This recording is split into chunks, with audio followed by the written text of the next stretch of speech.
Blood stained the orchard's apples, a grim secret hidden beneath the branches. Welcome to Miss Marple and the murder beneath the apple tree, where a sharp-eyed spinster unravels a village's darkest mystery. Grab a cup of tea, take a seat, and dive into the suspense. If you're loving this tale, hit subscribe. Your support means everything. Chapter 1. The Village Whispers.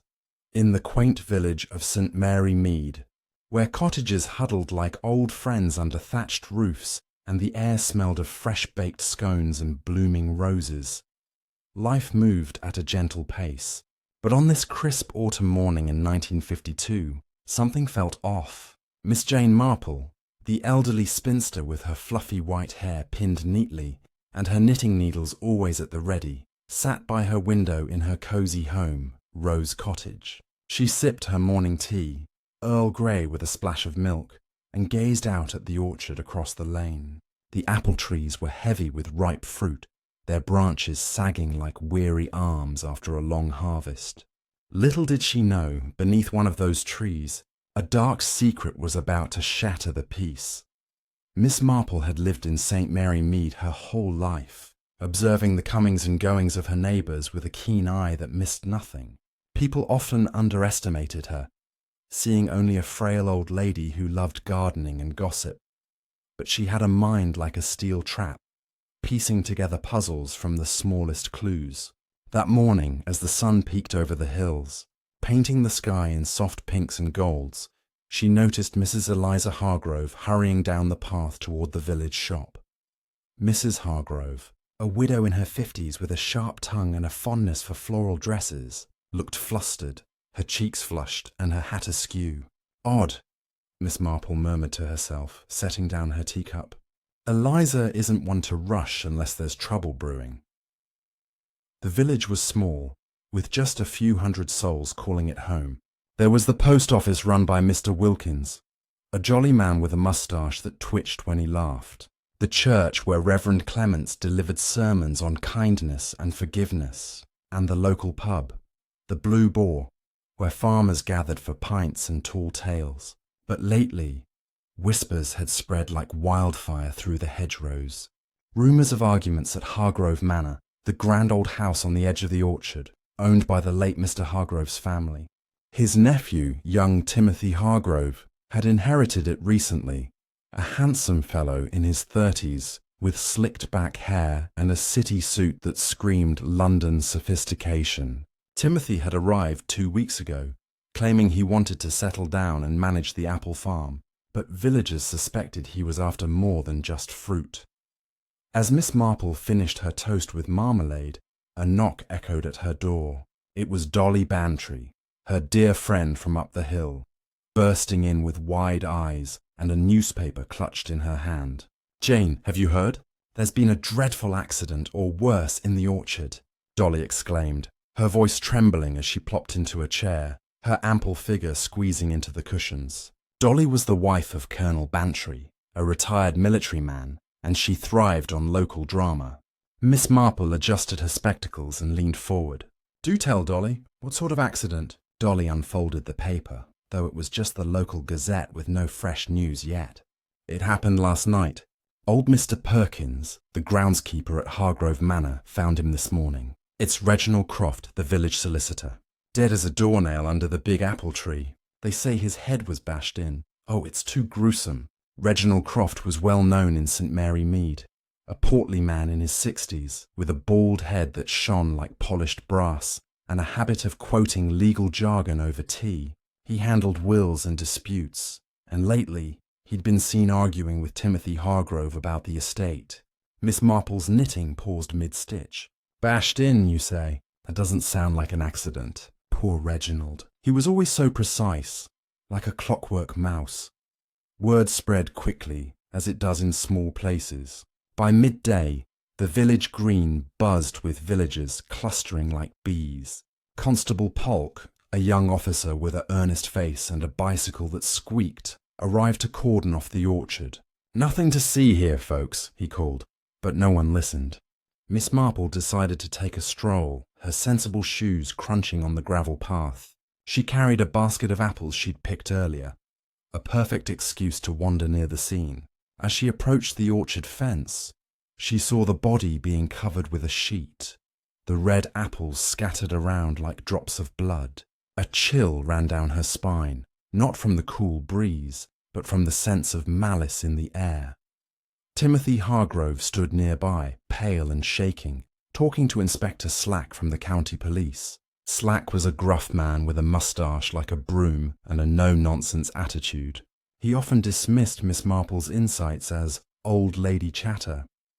"It must have been a fall," Timothy insisted, his voice cracking. "Uncle's tree has low branches. Reginald could have tripped in the dark." But Miss Marple noticed Timothy's hands, knuckles bruised, as if from a fight. And there was Mrs. Hargrove, Eliza, hovering at the manor gate, her eyes darting nervously. She and Reginald had been close once, before her husband's death. Village gossip hinted at an affair. As Miss Marple lingered, pretending to admire the flowers, she overheard snippets. "Reginald was here late last night, arguing about the will," a farmhand muttered to another. "Timothy wants to sell the land for development, big money from city folk." Development? That explained the tension. St. Mary Mead cherished its quiet ways. No one wanted noisy builders turning orchards into houses. Miss Marple tucked that away, like a yarn ball in her knitting bag. Back home, she settled by the fire with a fresh pot of tea. Dolly dropped by again, full of theories. What if it was robbery? Reginald carried cash from his office. But Miss Marple shook her head. "No, dear. His watch and wallet were still on him from what I saw. This feels personal, like something from my nephew's detective novels." She thought of parallels. The jealous heir in that story about the poisoned chalice, or the spurned lover in the tale of the strangled vicar. People were the same everywhere. Greed, love, revenge driving them to darkness. The afternoon brought more visitors. Reverend Clement stopped in, his face sombre. "A tragedy, Miss Marple. Reginald was a pillar of our community." She nodded, offering biscuits. "Indeed, but pillars can hide cracks. Tell me, Reverend, did he mention any worries lately?" The Reverend hesitated. "Well, he confided about a disputed inheritance. Timothy claims the manor fully, but there's a codicil favouring Eliza." "Ah, a motive emerges," Miss Marple thought. As evening fell, shadows lengthened over the orchard. Miss Marple watched from her window, seeing a figure slip through the trees. Was it Eliza or someone else? The murder beneath the apple tree was no accident. It was a web of secrets waiting to be untangled. And Miss Marple, with her unassuming ways, was just the one to do it. With the village on edge and clues beginning to surface, the stage is set for deeper investigations in the chapters ahead. Chapter 2. Shadows in the Orchard. The sun dipped low over St. Mary Mead, casting long shadows across the orchard where Reginald Croft's body had been found. Miss Jane Marple, her knitting resting in her lap, stood at her garden gate, her sharp eyes scanning the horizon. The village was abuzz, but not with the usual chatter of market days or church fetes. Fear and suspicion hung in the air like mist, and Miss Marple knew that a murder like this, brutal, deliberate, meant someone in their cosy community had a heart as cold as the autumn chill. She tightened her shawl and decided it was time to take a closer look, not just at the orchard, but at the people who walked its paths. Miss Marple had a way of moving through the village unnoticed, her grey hair and quiet demeanour making her seem as harmless as a sparrow, but her mind was anything but idle. As she strolled toward Hargrove Manor, basket in hand as if delivering apples to a neighbour, she recalled the details from yesterday. Reginald's crushed skull, the bruised knuckles on Timothy Hargrove, and Eliza Hargrove's nervous glances. The manor loomed ahead, its ivy-covered walls and tall chimneys giving it a grand but weathered look, like an aging dowager clinging to past glory. The orchard, sprawling behind it, was cordoned off with rope, but Constable Polk was nowhere in sight. Perfect, she thought, a chance to observe without interruption. The apple tree where Reginald died stood at the orchard's edge, its gnarled branches heavy with fruit. Miss Marple crouched, pretending to tie her shoe, and studied the ground. The earth was scuffed, not just from police boots but from a struggle. Deep heel marks and scattered leaves suggested a fight. A glint caught her eye. A cufflink, half buried in the dirt, engraved with the letter T. Timothy's, perhaps? She slipped it into her pocket, careful not to touch it directly, wrapping it in her handkerchief. Evidence, she knew, was only as good as the story it told, and this cufflink had a tale to share. Back in the village, the pub, the Blue Boar, was the heart of gossip. Miss Marple stepped inside, greeted by the warm smell of ale and wood smoke.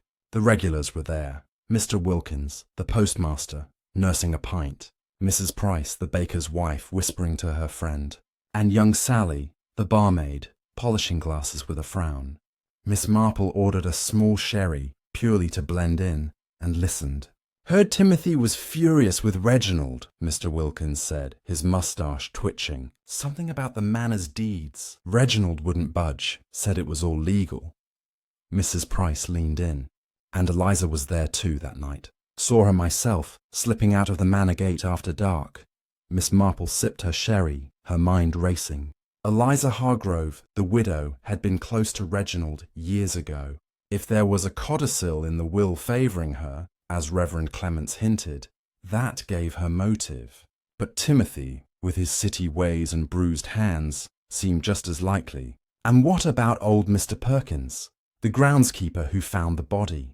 He was a quiet man, always tending the orchard, but quiet ones often saw more than they let on. She made a mental note to visit him. As she left the pub, Miss Marple passed Hargrove Manor again. Timothy was outside, pacing the gravel drive, his face pale. He spotted her and forced a smile. "Miss Marple, just out for a walk?"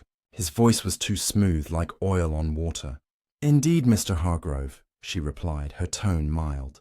"Such a tragedy about poor Reginald." "Were you close?" Timothy's smile faltered. "Not really. He handled my uncle's affairs, that's all. A shame, though." He hurried inside, leaving Miss Marple staring at the manor's closed door. His haste was telling. She'd seen that nervous energy in her nephew's detective stories, when a suspect had something to hide. At home, Miss Marple sat by her fire, knitting a scarf while her thoughts wove a different pattern. She recalled a case from years ago when a maid in St. Mary Mead poisoned her mistress over a disputed inheritance. The signs were similar: a sudden death, a contested will, and too many secrets. She pulled out the cufflink, turning it over in the firelight. It was silver, expensive, not something a groundskeeper like Perkins would own. But Timothy, or perhaps someone else entirely, planting it to point fingers. The next morning she visited Mr. Perkins at his small cottage by the orchard's edge. He was a wiry man in his 70s, with hands like tree bark from years of tending apples. "Morning, Miss Marple," he said, offering her a chair. "Terrible business with Mr. Croft." She nodded, accepting a cup of strong tea. "Indeed, Mr. Perkins. You found him, didn't you? Must have been a shock." Perkins rubbed his neck. "Aye. He was just lying there under the big tree, blood on the apples, like they'd been dipped in it. Never seen anything like it." Miss Marple watched his eyes. They were steady, but his fingers twitched. "Did you see anyone that night?" she asked gently. Perkins hesitated. "Well, I saw Mrs. Eliza near the manor gate, late, and Timothy, he was out walking too. Didn't think much of it then." As she left Perkins' cottage, Miss Marple felt the puzzle pieces shifting. Eliza and Timothy, both in the orchard that night. The cufflink with a T. The disputed will. She thought of human nature, how greed or betrayal could turn neighbour against neighbour. Back at Rose Cottage, she jotted notes in her small notebook. Cufflink. Timothy's hands. Eliza's nerves.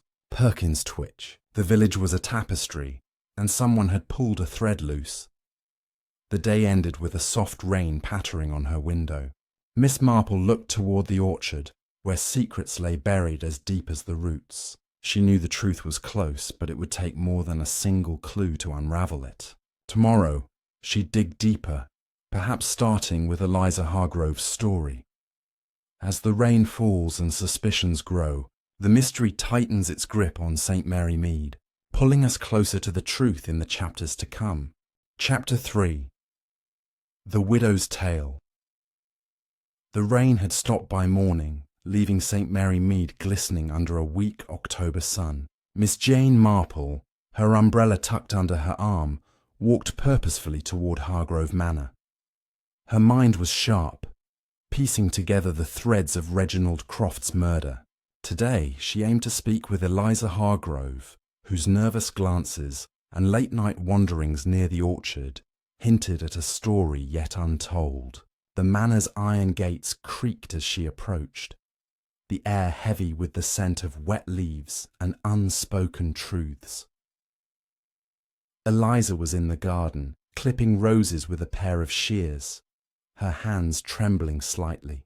She wore a faded green cardigan, her dark hair streaked with grey and pinned haphazardly. "Miss Marple, what a surprise," she said, her voice tight, like a violin string about to snap. "Just tending the flowers." Miss Marple smiled, her eyes gentle but probing. "A lovely day for it, Eliza. I thought we might chat, about Reginald, perhaps." "Such a loss." Eliza's shears paused mid-snip, a rose falling to the ground. "Yes, dreadful," she murmured, avoiding Miss Marple's gaze. They sat in the manor's drawing room, a grand space with dusty chandeliers and portraits of stern Hargrove ancestors.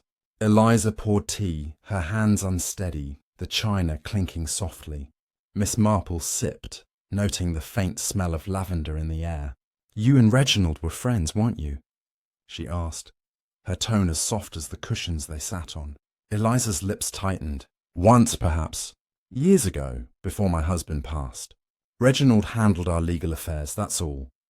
But her eyes darted to a photograph on the mantel, a younger Eliza, smiling beside Reginald at a village fete. Their shoulders touching, Miss Marple leaned forward, her knitting bag at her feet. "It must be hard with Timothy here now, stirring things up. I heard there's a codicil to the will. Something favouring you?" Eliza's face paled, her teacup rattling in its saucer. "Who told you that?" she snapped, then softened. "I mean, yes, there's a codicil. My late husband wanted me to have a share of the manor for security. Timothy disputes it. He wants to sell the land."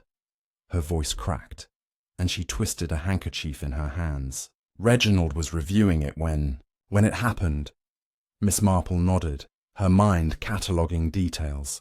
Eliza's fear was real, but was it guilt or something else? She thought of the cufflink in her pocket, marked with a T. Could Eliza have planted it to frame Timothy? Or was she hiding her own role? "Were you at the manor the night Reginald died?" Miss Marple asked, her voice mild as milk. Eliza froze. I was here, yes, in my room. I heard nothing." But her fingers shredded the handkerchief, threads falling like tiny confessions.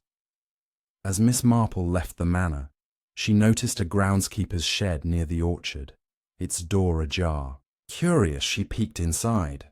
Tools hung neatly, but a shovel leaned against the wall, its blade caked with fresh dirt. Not the red clay of the orchard, but darker, like garden soil. Odd, she thought, for a shed used by Mr. Perkins, who swore he only tended apples. Had someone else been here, digging or hiding something? She made a mental note to return later. In the village, she stopped by the post office to collect her letters. Mr. Wilkins, behind the counter, was sorting mail with his usual cheer. "Miss Marple, any news on that terrible business?" he asked, his moustache quivering. She smiled faintly. "Just thinking, Mr. Wilkins. Did Reginald post anything unusual lately? Letters, perhaps, about the Hargrove estate?" Wilkins scratched his head. "Come to think of it, he sent a package to London last week. Legal papers, he said. Looked urgent." "London?" Miss Marple's curiosity piqued. Perhaps Reginald had uncovered something worth killing for. Back at Rose Cottage, she sat by her window, knitting a row of neat stitches, while her thoughts unravelled the day's clues. Eliza's fear, the codicil, the mysterious package, and that misplaced shovel, they all pointed to a deeper motive. She recalled a story her nephew once told, about a woman who killed to protect her inheritance. her desperation masked by tears. Eliza's nerves suggested more than grief, but Timothy, with his city ambitions, remained a shadow in the puzzle. And Mr. Perkins, had he seen more than he admitted? As dusk settled, Miss Marple lit a lamp and opened her notebook. She wrote, "Eliza's lie, shovels dirt, London package." The manor held secrets, and she sensed they were buried not just in words but in the earth itself. Tomorrow she'd visit the orchard again, perhaps under the guise of picking apples, to search for what that shovel might have hidden. With Eliza's story raising more questions than answers, the trail of clues grows colder, leading us deeper into the heart of the mystery in the chapters ahead. Chapter 4. The Groundskeeper's Secret.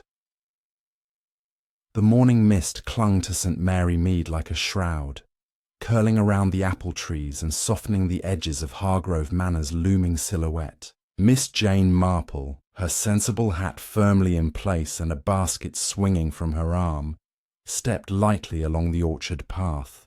She'd decided to revisit the scene of Reginald Croft's murder, driven by a nagging sense that the groundskeeper's shed and old Mr. Perkins himself held more than they'd revealed. The air was crisp, carrying the sweet tang of overripe apples and the faint earthy scent of freshly turned soil. Her sharp eyes scanned the ground, alert for anything out of place in this deceptively peaceful village. The orchard was quiet, save for the distant caw of a crow and the rustle of leaves underfoot. Miss Marple approached the shed she'd glimpsed yesterday, its wooden door still slightly ajar, as if inviting her to uncover its secrets. She glanced around. No sign of Constable Polk or the nosy villagers who'd been hovering days ago. Good, she thought, slipping inside. The shed was dim, lit only by slivers of light through cracked planks. Shovels, rakes and pruning shears hung in orderly rows, but her attention fixed on the shovel she'd noticed before. Its blade, caked with dark, loamy soil, stood out against the red clay dust coating everything else. She crouched, careful not to disturb anything, and scraped a small sample of the dirt into a folded handkerchief.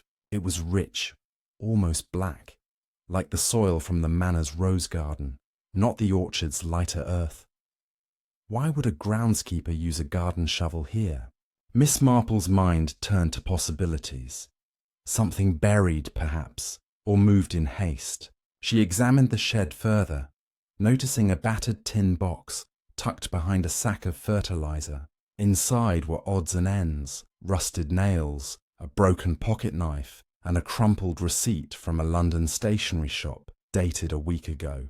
Odd for Mr. Perkins, a man who rarely left the village. She pocketed the receipt, her fingers brushing against the silver cufflink with the tea she'd found earlier. 2 clues now, both pointing beyond the orchard's boundaries.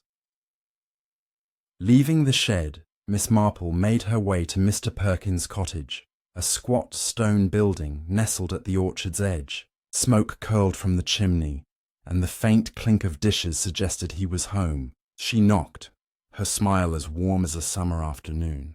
Perkins opened the door, his wiry frame stooped, his eyes wary beneath bushy brows. "Miss Marple, twice in 2 days," he said, wiping his hands on a rag. "To what do I owe the pleasure?" She held up her basket. "Just thought I'd bring you some apples, Mr. Perkins, and perhaps a chat about poor Reginald." He hesitated, then waved her inside, where a kettle whistled on a blackened stove. The cottage was sparse, with a worn table, a single chair, and a shelf of gardening books. A faded photograph hung on the wall. A younger Perkins with a woman and a boy, all smiling in front of Hargrove Manor. Miss Marple set her basket down, noting the boy's resemblance to Timothy Hargrove. "Your family?" she asked gently. Perkins' face tightened. "Aye, my sister and her lad, Timothy's mother and him as a boy. She passed years ago. Timothy's all I got left." The words carried a weight, a mix of pride and bitterness. Miss Marple nodded, offering a slice of her homemade fruitcake. "You must be proud of him coming back to manage the manor, though I hear he's keen to sell." Perkins grunted, pouring tea into chipped mugs. He's got big ideas, that one. City folk filling his head with talk of houses and profits. Reginald was against it, said the land was meant for apples, not bricks. His voice grew sharp, and his fingers drummed the table. Miss Marple sipped her tea, its bitterness matching the mood. "You were out that night, weren't you?" "When Reginald died?" she asked, her tone as casual as if discussing the weather. Perkins' hand froze mid-sip. "I told you I saw naught but Eliza and Timothy near the manor. I was in bed by 9. But his eyes flicked to the window, toward the orchard, and Miss Marple caught the lie in that glance. She thought of the shovel, the receipt, the family photo. Perkins was loyal to Timothy, but loyalty could twist into something darker. Protection, perhaps, or complicity. "You've tended this land for decades," she said softly. "You must know every inch. Did Reginald ever mention anything troubling? About the will, perhaps?" Perkins shifted, his chair creaking. "He was fussing over papers, always was. Said something about a codicil, but I don't meddle in such things." Yet his voice wavered, and Miss Marple sensed he knew more than he let on. As she left the cottage, the sun broke through the clouds, casting golden light across the orchard. She paused by the murder tree, its apples still scattered like crimson warnings. Kneeling, she examined the ground again, noticing faint footprints, small, like a woman's, leading toward the rose garden. Eliza's, or someone else entirely. She followed the trail to the garden's edge, where the dark soil matched the shovel's dirt. A patch looked freshly disturbed, as if someone had dug and covered it hastily. She didn't touch it. Constable Puck would need to see this, but she marked the spot in her mind. Back at Rose Cottage, Miss Marple sat by her fire, her knitting needles clicking rhythmically. She spread her clues on the table: the cufflink, the soil sample, the London receipt. The receipt puzzled her most. Perkins wasn't one for city trips, yet it was dated just before Reginald's death. Had he gone to London, perhaps with Reginald's package, or was someone else involved? Someone who'd left this clue to mislead. She thought of a case from her youth, when a gardener hid stolen jewels in a flower bed, betrayed by a single muddy boot. History, she knew, often repeated itself. As night fell, the village grew quiet, but Miss Marple's mind buzzed. Perkins' loyalty, the strange soil, the footprints. They wove a pattern, but it was incomplete. Tomorrow, she'd seek out Timothy again, probing his city connections and that disputed will. For now, she added to her notebook, Perkins' lie, rose garden soil, Timothy's past. The truth was buried somewhere, and she was determined to dig it up. With the orchard hiding more than apples, the mystery grows darker, drawing us closer to the heart of St. Mary Mead's secrets in the chapters to come. Chapter 5. The City Connection. The morning sun painted St. Mary Mead in soft gold, but a chill lingered in the air, as if the village itself sensed the darkness beneath its surface. Miss Jane Marple, her shawl draped over her shoulders, set out for Hargrove Manor, determined to confront Timothy Hargrove. His bruised knuckles, city polish and eagerness to sell the estate made him a puzzle piece that didn't quite fit. The receipt from a London stationery shop, found in Mr. Perkins' shed, gnawed at her thoughts. Had Timothy's ambitions brought trouble from the city to their quiet hamlet? Hargrove Manor stood grand but faded, its windows reflecting the clouds like unblinking eyes. Miss Marple knocked, her basket of apples a familiar prop to soften her visit. Timothy answered, his tailored jacket slightly rumpled, his dark hair less sleek than usual. "Miss Marple, always a pleasure," he said, his smile tight like a mask slipping. "Come to check on the orchard?" She tilted her head, her eyes sharp behind her spectacles. "In a way, Mr. Hargrove, I thought we might talk about Reginald and your plans for this lovely place." He hesitated, then led her to the parlour, where a fire crackled, casting shadows on the oak-panelled walls. The parlour was cluttered with papers, maps and blueprints spread across a table, showing plans for houses where apple trees now stood. Miss Marple's gaze lingered on them as she sat, her hands folded neatly. "You're eager to modernise, I see," she said, her voice mild. Timothy ran a hand through his hair, his knuckles still faintly bruised. The Manor's a money pit. Developers in London see potential, new homes, a proper estate. Reginald didn't understand progress. His tone was sharp, defensive, and Miss Marple noted the edge. Progress can be costly, she replied. Poor Reginald paid the ultimate price, didn't he? Timothy shifted, crossing his arms. What are you getting at? It was an accident. Low branches. A fall. The police are looking into it. But his eyes flicked to the blueprints, and Miss Marple caught a glimmer of unease. She leaned forward, her voice gentle but probing. I heard you argued with him that night about the will, and there's talk of a codicil favouring Eliza. Did that trouble you? Timothy's jaw tightened. Eliza's got no claim. My uncle left the manor to me. Reginald was dragging his feet, that's all.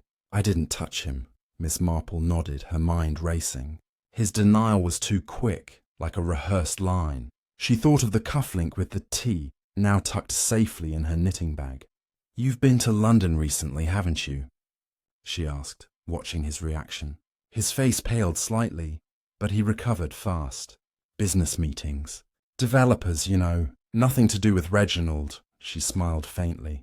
Of course, though I hear he sent a package there before he died. Legal papers, perhaps. Timothy's fingers twitched, betraying his calm. No idea, he muttered, standing abruptly.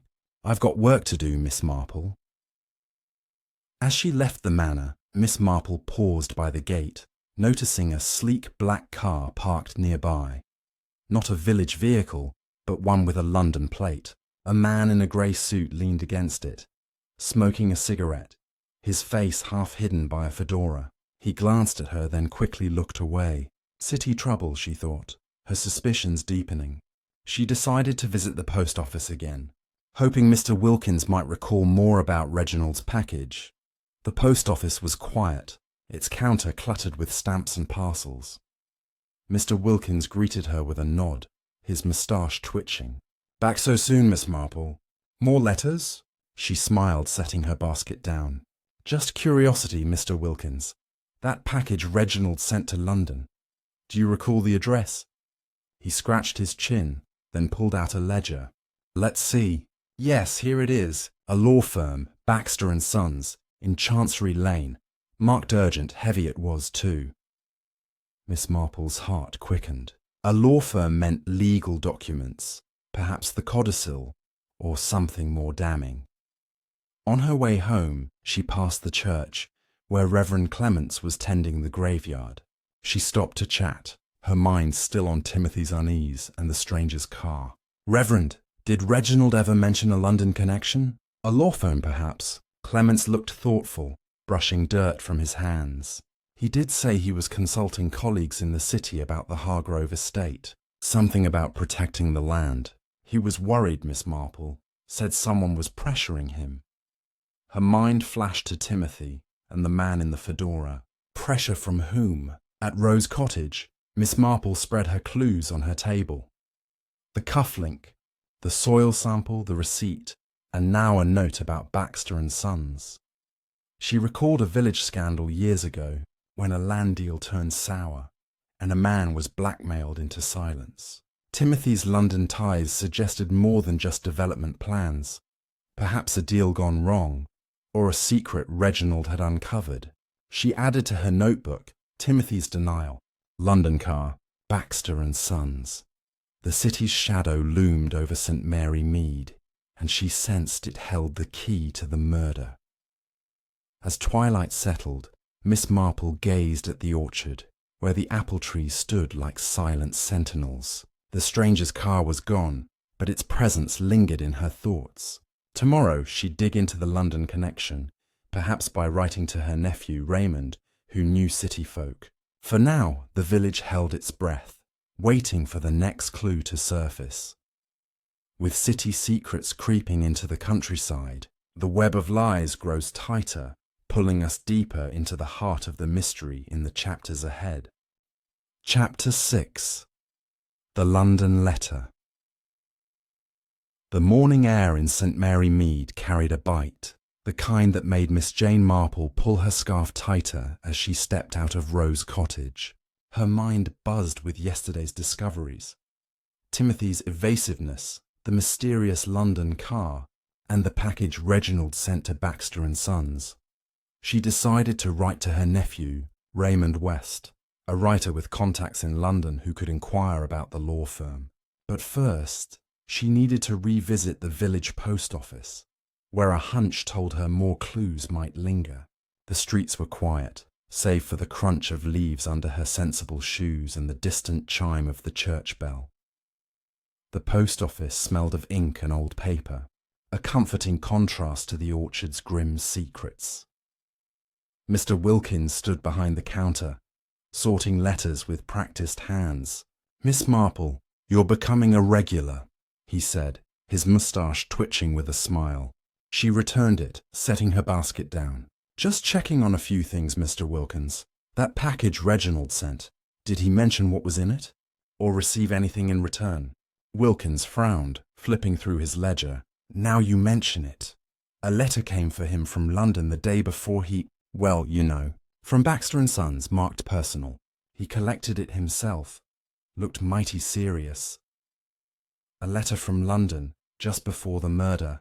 Miss Marple's pulse quickened. "Did he open it here?" she asked, leaning forward. Wilkins shook his head. "Took it straight to his office, clutching it like it was gold. Never saw him so rattled." She thanked him, her mind racing. Reginald's office, a small room above the village shop, was her next stop. She climbed the narrow stairs, her knees protesting but her resolve firm. The door was unlocked.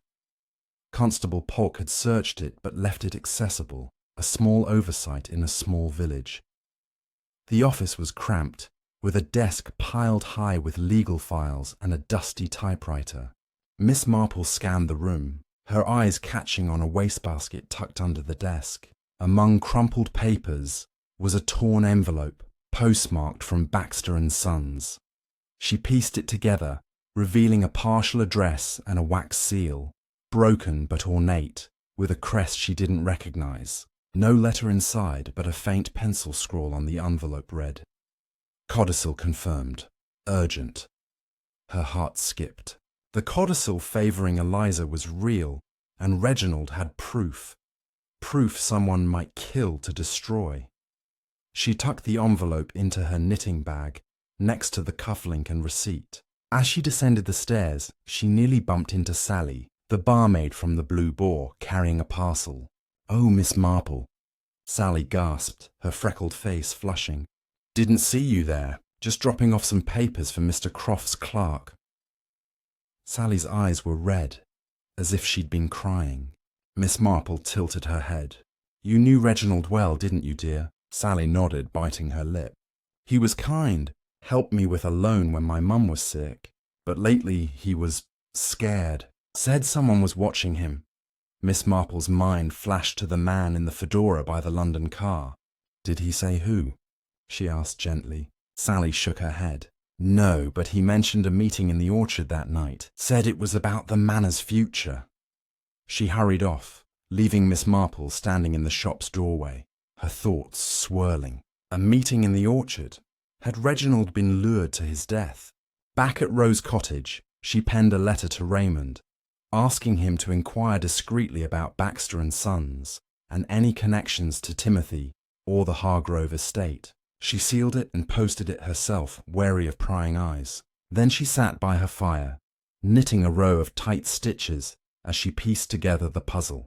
The London letter confirmed the codicil, which threatened Timothy's plans. Sally's words suggested Reginald feared for his life. And the man in the fedora, could he be a city enforcer tied to the developers Timothy courted? As evening fell, Miss Marple walked to the church to clear her mind. The graveyard was peaceful, its headstones worn by time.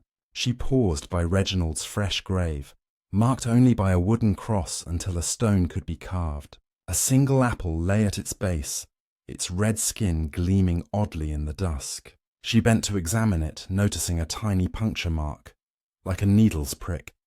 Poison. No, Reginald's death was from a blow, but the apple felt like a message. A warning, perhaps, or a taunt. She wrapped it carefully in her handkerchief, adding it to her growing collection of clues. At home, she laid out her findings: the cufflink, the soil, the receipt, the envelope, and now the apple. She recalled a case Raymond once described, where a London gangster used coded messages to silence a witness. Was the apple a code or simply a coincidence? Her notebook grew fuller. London letter, Sally's fear, punctured apple. The city's influence was creeping closer, and someone in St. Mary Mead was its puppet. As moonlight bathed the orchard, Miss Marple gazed out her window, the apple trees stark against the night.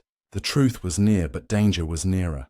Tomorrow, she'd follow the trail of that London letter, perhaps confronting the stranger who'd brought the city's shadow to her village. With a poisoned clue and a hidden letter, the mystery's roots dig deeper, leading us toward a chilling revelation in the chapters ahead. Chapter 7: The Stranger's Shadow. The dawn broke over St. Mary Mead with a grey veil of clouds, casting a sombre light on the village's cobblestone lanes. Miss Jane Marple, her knitting bag slung over her arm, stood at her garden gate, her eyes fixed on the distant orchard. The punctured apple from Reginald's grave, now tucked safely in her cottage, weighed on her mind. It was no accident, she was sure, just like the torn envelope from Baxter and Sons and the mysterious London car.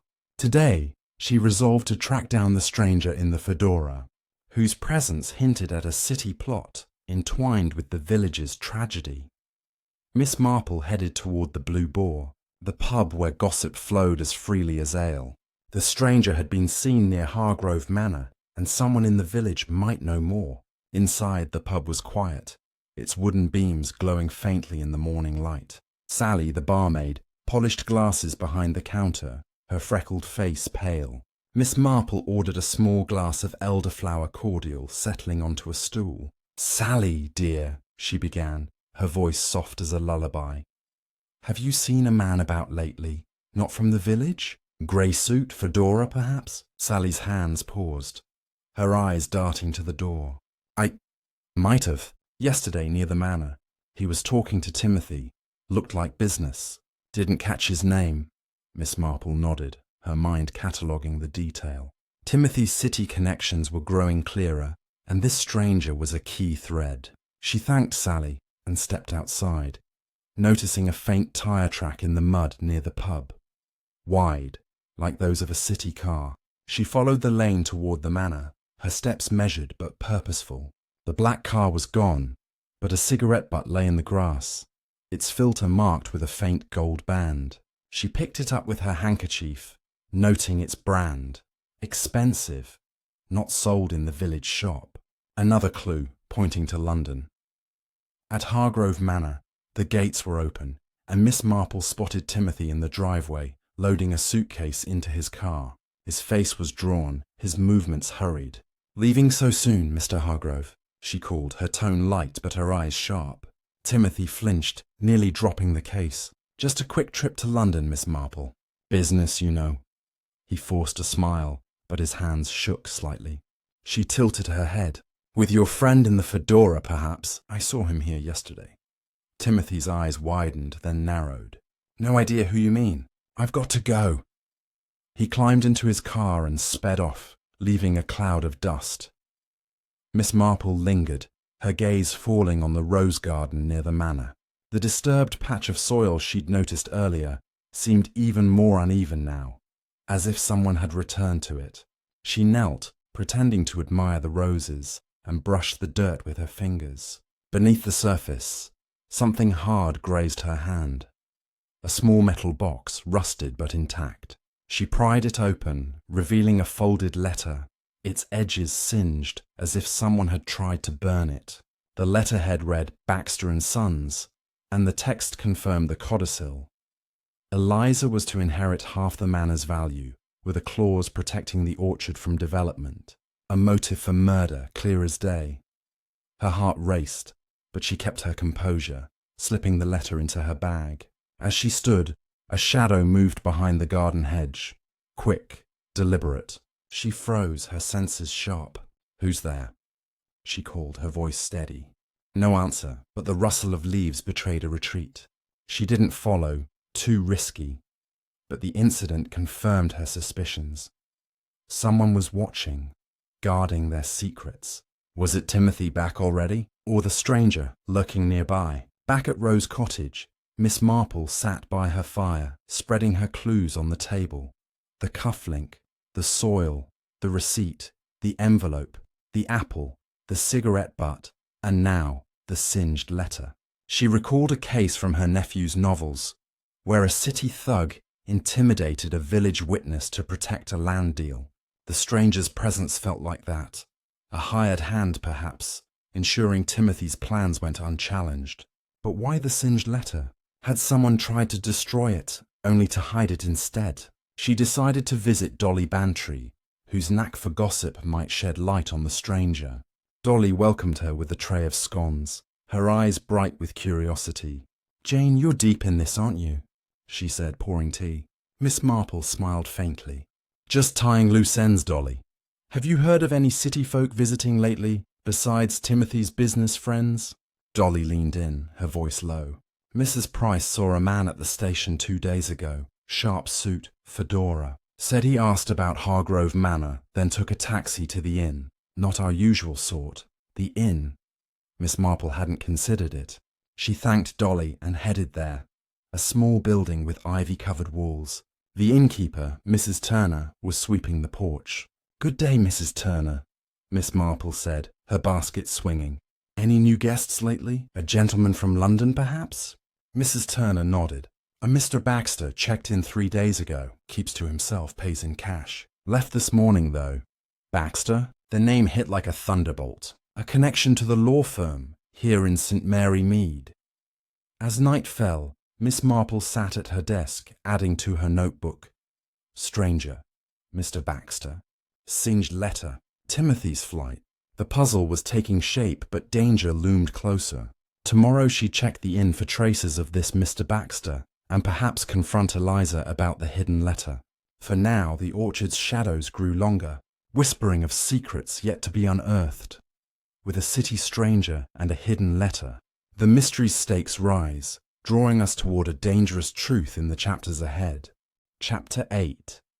The Inn's Whispers.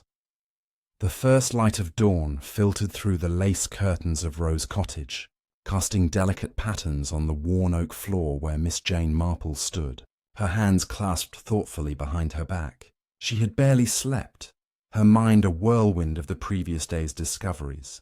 The singed letter confirming the codicil, the elusive Mr. Baxter from the London law firm, and Timothy Hargrove's hasty departure in his car, kicking up gravel like a fugitive in one of her nephew's thrillers.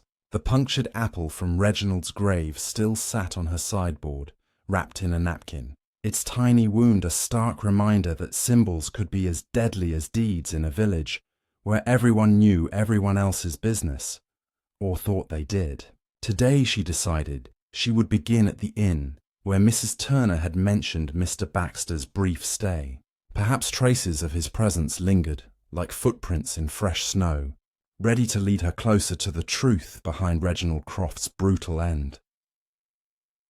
Miss Marple adjusted her brooch, a simple pearl pin that had been her mother's, and stepped out into the crisp morning air. The village was stirring slowly. A milkman rattled his bottles on a cart. A few early risers nodded greetings as she passed, their faces etched with the subtle strain of recent events. The inn, known as the Swan, stood at the village's edge, its thatched roof sagging slightly under the weight of years, its sign creaking in the gentle breeze. Ivy clung to its stone walls like possessive fingers, and the windows gleamed with fresh polish, hinting at Mrs. Turner's meticulous nature. Miss Marple pushed open the heavy oak door, the bell tinkling softly to announce her arrival. The foyer smelled of beeswax and fresh bread, a comforting aroma that belied the secrets it might hold. Mrs. Turner emerged from behind the reception desk, wiping her hands on a crisp apron, her round face breaking into a warm smile. She was a sturdy woman in her late 50s, with greying curls escaping her cap and eyes that sparkled with the kind of curiosity that made her an unwitting ally in any investigation. "Miss Marple, what brings you here so early? A spot of tea, perhaps? Or are you after a room for a visitor?" Her voice was hearty, but Miss Marple detected a flicker of unease, as if the recent murder had cast a pall over even the most mundane interactions. "Tea would be lovely, Mrs. Turner," Miss Marple replied, her tone as mild as ever. "But I'm here on a bit of curiosity. You mentioned a Mr. Baxter yesterday, a London gentleman. Might I see his room if it's not occupied? I've a fancy to recommend the inn to my nephew, and I'd like to describe it properly." Mrs. Turner hesitated, her fingers twisting the edge of her apron, but the prospect of new business seemed to sway her. "Well, he left in a hurry this morning, paid up and gone before breakfast. Room's not been cleaned yet. Mind the dust." She led Miss Marple up a narrow staircase, the steps groaning under their weight, to a door marked with a brass number 3. Unlocking it, she stepped aside. "Take your time, dear. I'll brew that tea downstairs." The room was modest but tidy, with a 4-poster bed draped in faded chintz, a writing desk by the window overlooking the village green, and a small wardrobe in the corner. Miss Marple closed the door softly behind her, her senses alert, like a cat stalking a mouse in the underbrush. She began with the desk, its surface bare except for a few ink blots and a forgotten pencil stub. Pulling open the drawer, she found a crumpled newspaper clipping from a London daily, dated 3 days prior. The article detailed a property scandal in the city. A developer accused of forging documents to seize rural lands for housing schemes. A name jumped out: Hargrove Investments, a firm linked to Timothy's London dealings. Miss Marple's lips pursed. This was no coincidence. Timothy had mentioned developers, and now here was evidence of shady practices, perhaps the very motive for silencing Reginald, who had been probing the estate's legality. She folded the clipping carefully and slipped it into her knitting bag, next to the growing collection of artifacts that were beginning to form a damning narrative. Moving to the wardrobe, she opened it to find it empty, save for a stray button on the floor. Silver, engraved with a tiny bee, much like the cufflink she'd found in the orchard, but with a different initial, Baxter's undoubtedly. As she knelt to retrieve it, her eye caught a glint under the bed. A small vial rolled just out of sight. She fished it out with her umbrella tip, careful not to touch it directly. It was empty, but the label read Digitalis Extract, a heart medication derived from foxgloves, common in gardens but deadly in overdose. Miss Marple's mind raced. Digitalis could cause heart failure, mimicking a natural death. But Reginald had been bludgeoned. Was this a red herring or part of a larger plot? Perhaps the punctured apple had been laced with it, intended as a subtler method before violence took over.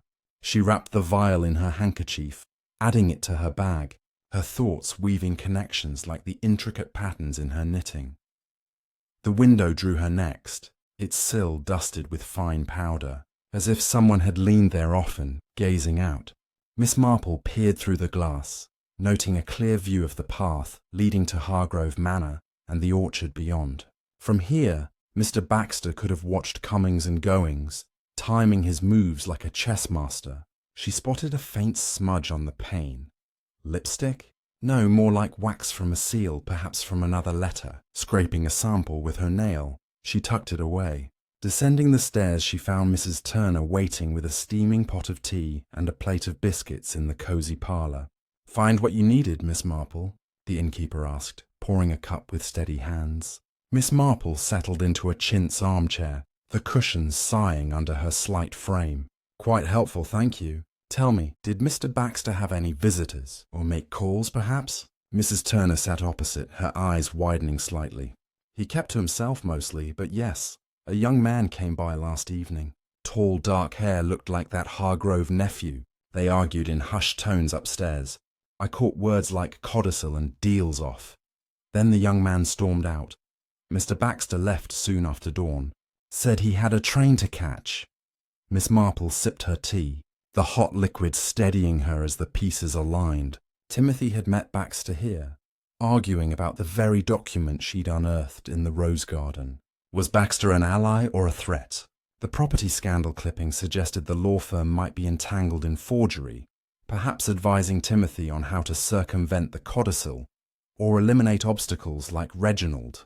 As she finished her tea, thanking Mrs. Turner profusely, Miss Marple stepped back into the village square. The sun had broken through the clouds, warming the air, but a chill ran down her spine when she noticed a figure lingering by the churchyard wall, tall, in a grey coat, hat pulled low. Not Baxter, who had left, but someone similar, perhaps another city associate. She didn't approach, instead veering toward the post office to check for a reply from Raymond. Mr. Wilkins handed her a telegram, his moustache twitching with excitement. "Just in from London, Miss Marple. Your nephew's quick." The message read, "Baxter & Sons under investigation for fraud. Linked to Hargrove Investments. Timothy owes them money. Bad debts. Watch for enforcer named Vance. Be careful. Raymond. Vance, an enforcer." That explained the stranger she'd just spotted, and perhaps the vial of digitalis. Miss Marple tucked the telegram away, her mind ablaze. Timothy, drowning in debt, had promised the manor land to shady developers, but Reginald's discovery of the codicil threatened everything. Baxter had come to assess the situation, arguing with Timothy, who then fled. But who wielded the fatal blow? And what of Eliza, Perkins, and the hidden box? She hurried home, pausing only to chat with Reverend Clements outside the church, confirming that Reginald had confided in him about fearing for his life after receiving threats from city men. At Rose Cottage, Miss Marple spread her ever-growing array of clues across her dining table. The cufflink with tea, the dark soil sample, the London receipt, the torn envelope, the punctured apple, the cigarette butt, the singed codicil letter, the newspaper clipping, the silver button with B, the digitalis vial, the wax smudge, and now the telegram. Each item told a story, like chapters in a book she was authoring in her mind.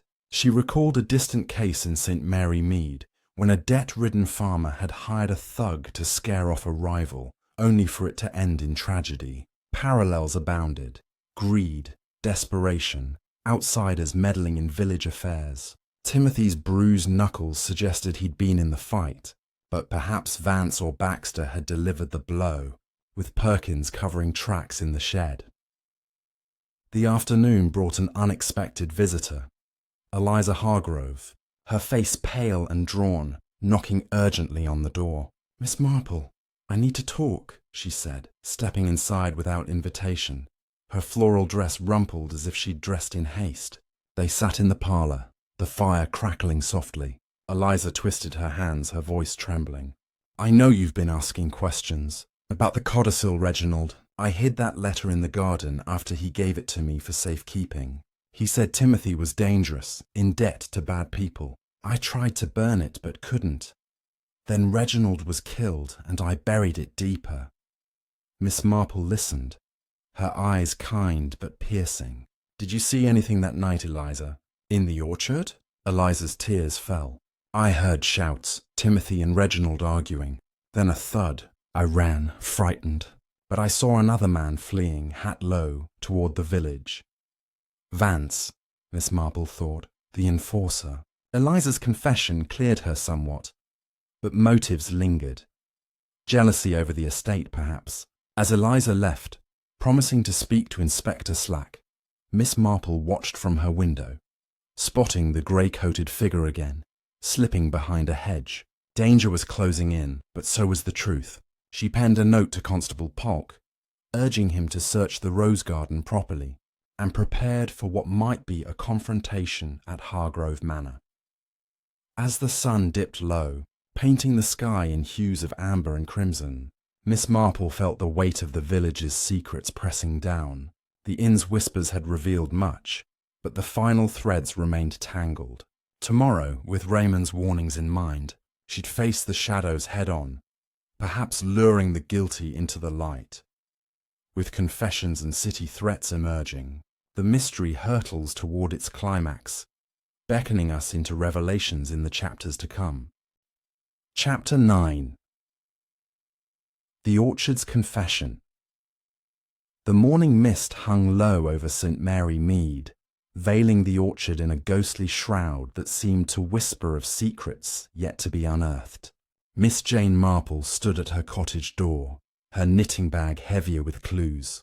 The cufflink, the soil, the receipt, the torn envelope, the punctured apple, the cigarette butt, the singed letter, the newspaper clipping, the silver button, the digitalis vial, the wax smudge, and Raymond's telegram warning of a dangerous enforcer named Vance. Eliza's tearful confession yesterday had pointed to a city man fleeing the murder scene, and the mysterious Mr. Baxter's stay at the inn tied Timothy's debts to a London plot. Today, Miss Marple resolved to return to Hargrove Manor, where the rose gardens disturbed soil, and Timothy's evasions demanded answers. She slipped on her coat, her step steady but her heart racing with the sense that the truth was close. And so was danger. The manor's iron gates loomed as she approached, the air thick with the scent of damp earth and fading roses. She spotted Constable Pork near the orchard, his bicycle propped against a tree as he examined the ground where Reginald Croft had died. "Morning, Miss Marple," he called, his young face earnest but tired. "Inspector Slack's got us digging again, thanks to your note about the rose garden." She nodded, her eyes scanning the area. "Any finds, Constable?" He hesitated, then lowered his voice. "Found a bloodied rock hidden in the bushes. Looks like the murder weapon. And that patch in the garden. Someone's been digging there, all right." Miss Marple's pulse quickened. The rock confirmed a violent struggle, and the garden's secrets were about to surface. She made her way to the rose garden, where the disturbed soil lay like a scar among the blooms. Polk's men hadn't reached it yet, so she knelt, pretending to adjust her scarf, and brushed the earth with her gloved hand. Beneath a thin layer of dirt, she found a cloth bundle tied with twine. Unwrapping it carefully, she revealed a heavy silver paperweight, its surface stained with dark, dried blood. Her breath caught. This was no rock, but a deliberate weapon, likely from the manor's study. She reburied it, marking the spot with a small pebble, and hurried to find Polk. "Constable," she said urgently, "you'll want to look here, in the garden. Something's buried, and it's not flowers." He nodded, calling over a colleague, and soon they unearthed the paperweight, bagging it as evidence. As the police worked, Miss Marple slipped into the manor, her basket a familiar shield. The hall was silent, its portraits staring down like silent witnesses. She heard voices from the study and crept closer, recognizing Timothy's sharp tone and another, deeper voice. Unfamiliar, with a city edge. Peering through the cracked door, she saw Timothy pacing, his face pale, arguing with a man in a grey coat, hatless but with the same build as the figure she'd spotted yesterday. Vance, she thought, the enforcer. "You said it'd be clean," Timothy hissed. "Now the police are sniffing around and that old woman's asking questions." The man leaned forward, his voice low. "You wanted the codicil gone, Hargrove. Croft was a problem, so I solved it. Pay up, or you're next." Miss Marple's heart pounded, but she stayed still, her knitting bag clutched tight. Vance was no mere associate. He'd killed Reginald, likely with the paperweight, to protect Timothy's deal with the developers. But Timothy's fear suggested he hadn't planned murder, only fraud. She backed away, her foot catching a loose floorboard that creaked loudly. The voices stopped. "Who's there?" Timothy called, and she heard footsteps. Thinking fast, she stepped into the parlour, pretending to admire a vase. Timothy appeared, his eyes narrowing. "Miss Marple, what are you doing here?" She smiled serenely. "Just dropping off apples for Eliza. Is she in?" He relaxed slightly, but his hands shook. "She's out. I'll tell her you called." Outside, Miss Marple's mind raced. Vance's presence confirmed Raymond's warning, and the paperweight tied the manor to the crime. But where was Eliza? She hadn't seen her since the confession, and a nagging worry grew. She headed to Eliza's cottage, A small stone house near the manor, its windows dark. Knocking yielded no answer, but the door was unlocked. Inside, the air was stale. A teacup left on the table with cold dregs. A note lay beside it in Eliza's neat script. Gone to orchard. Must check garden. Miss Marple's stomach dropped. Eliza alone in the orchard with Vance nearby? She hurried back, her sensible shoes crunching gravel. The orchard was eerily quiet, the mist thicker now. She called softly, "Eliza?" A rustle answered, and she spotted a figure near the murder tree. Eliza, kneeling, her hands digging frantically. "Miss Marple," she gasped, her face streaked with dirt. "I had to check. I buried another letter here, from Reginald, warning me about Timothy's debts. I thought it was safe." Miss Marple helped her up, noting her trembling hands. "Did you see anyone else tonight?" she asked. Eliza nodded, her voice a whisper. "A man in a grey coat watching from the trees. I hid, but he's still out there." Miss Marple guided Eliza toward the manor, urging her to stay with Polk. As they reached the gate, a shadow moved in the mist. Vance, his eyes glinting like a predator's. He vanished before she could call out, but the threat was clear. Back at Rose Cottage, Miss Marple spread her clues once more, adding the paperweight's description and Eliza's second letter to her notebook. Vance's confession, paperweight weapon, Eliza's warning. The puzzle was nearly complete, but confronting Vance required care. She penned a quick note to Inspector Slack, detailing the overheard conversation and urging him to track Vance before he fled. As night fell, the village seemed to hold its breath, the orchard's trees looming like sentinels of guilt. Miss Marple sat by her fire, knitting forgotten, her mind tracing the final threads. Timothy's desperation, Vance's violence, Eliza's fear, all pointed to a conspiracy born in London but executed under the apple trees. Tomorrow, she'd ensure the police cornered Vance, and perhaps Timothy would crack under pressure. For now, she locked her door, the weight of truth heavy, but within reach. With a killer's voice overheard and a weapon unearthed, the mystery races toward its final reckoning in the chapter ahead. Chapter 10. The Truth Beneath the Apples. The dawn broke over St. Mary Mead with a brittle clarity, the kind that sharpened every leaf and stone, as if the village itself demanded the truth be laid bare. Miss Jane Marple sat at her dining table in Rose Cottage, her clues spread before her like a map to justice. The silver cufflink with tea, the dark soil sample, the London stationery receipt, the torn Baxter & Sons envelope, the punctured apple, the gold-banded cigarette butt, the singed codicil letter, the newspaper clipping about Hargrove Investments, the silver button with B, the digitalis vial, the wax smudge, Raymond's telegram warning of Vance, the bloodied paperweight, and Eliza's second letter. Last night's overheard confession in Hargrove Manor's study, Vance admitting to killing Reginald Croft, had set the stage for a final reckoning. Today, Miss Marple would ensure the guilty faced justice, weaving her clues into a net no one could escape. She began at the police station, a small brick building where Constable Park was nursing a cup of tea, his bicycle propped outside. Inspector Slack, his broom-like moustache bristling, was sorting through evidence bags, including the bloodied paperweight Miss Marple had led them to in the rose garden. She knocked gently, her knitting bag over her arm, and stepped inside. "Inspector, Constable," she said, her voice calm but firm. "I believe we can solve Reginald Croft's murder today." Slack raised an eyebrow, sceptical as always, but Polk nodded eagerly. "Go on, Miss Marple," Polk urged. She laid out her findings, starting with the codicil letter, which confirmed Eliza's inheritance of half the manor's value, a direct threat to Timothy Hargrove's plan to sell the land to developers. Timothy was drowning in debt to Hargrove Investments, a shady London firm, she explained, producing the newspaper clipping. Reginald, as the estate's solicitor, uncovered their fraudulent dealings and refused to let the sale proceed.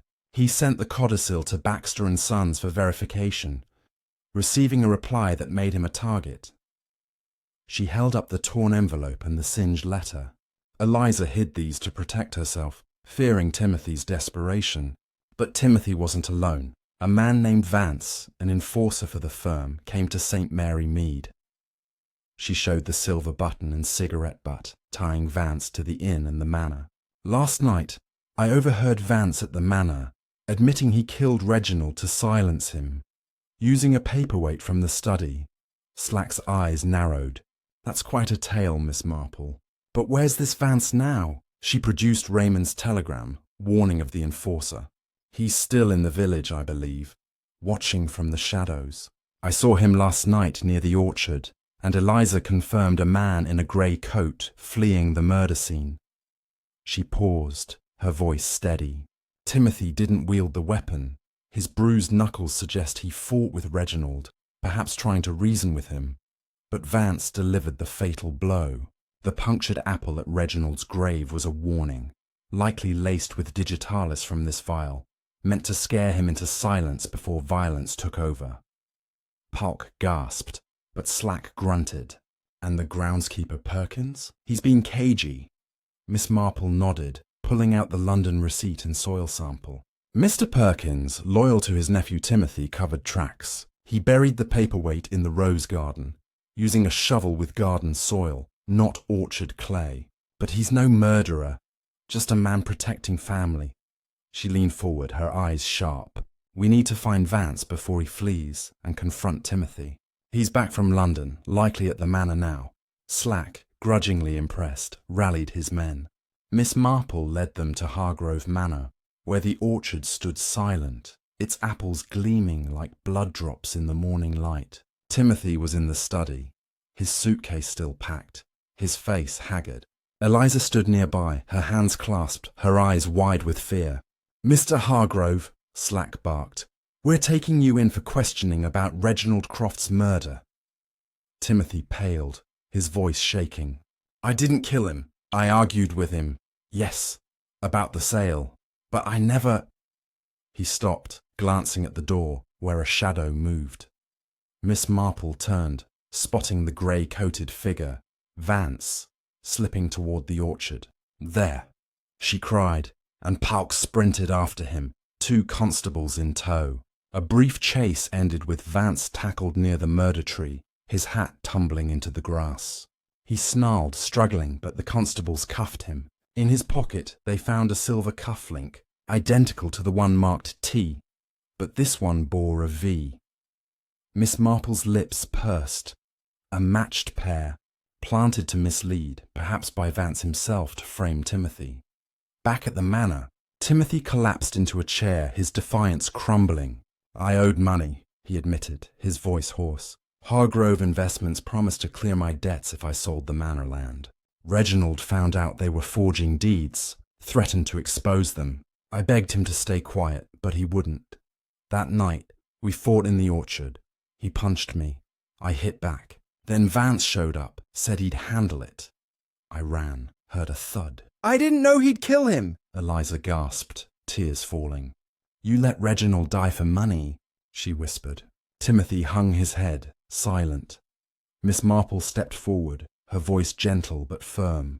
You didn't strike the blow, Timothy, but you set the stage. Vance used the paperweight, hid it in the garden, and Perkins, out of loyalty, covered your tracks. She turned to Eliza. You hid the letters to protect your claim, but your fear kept you silent too long. Eliza nodded, sobbing. I loved Reginald once. I couldn't bear to lose the manor too. Slack took charge, arresting Vance for murder and Timothy for conspiracy. Perkins, summoned from his cottage, confessed to hiding the paperweight, tearfully admitting he'd hoped to save his nephew. As the police led them away, Miss Marple stood by the orchard, the apple trees now peaceful under the rising sun. She thought of human nature, greed, loyalty, fear, and how it twisted even the quietest lives. The punctured apple, the digitalis, the cufflinks, all distractions in a plot driven by debt and desperation, orchestrated by a city thug but rooted in village ties. Back at Rose Cottage, Miss Marple sat by her fire, her knitting resumed, the clues now packed away. She penned a final note in her notebook. Vance guilty, Timothy complicit, Perkins loyal, Eliza free. The village would heal, but scars would remain. She sipped her tea, the case closed, her mind already wandering to the next puzzle life might bring. As St. Mary Mead settles back into its quiet rhythm, the truth has been laid bare, but the echoes of this mystery will linger. If you've enjoyed this tale, please like, comment, and subscribe to join us for more stories of suspense. Your support keeps these mysteries alive. Thank you.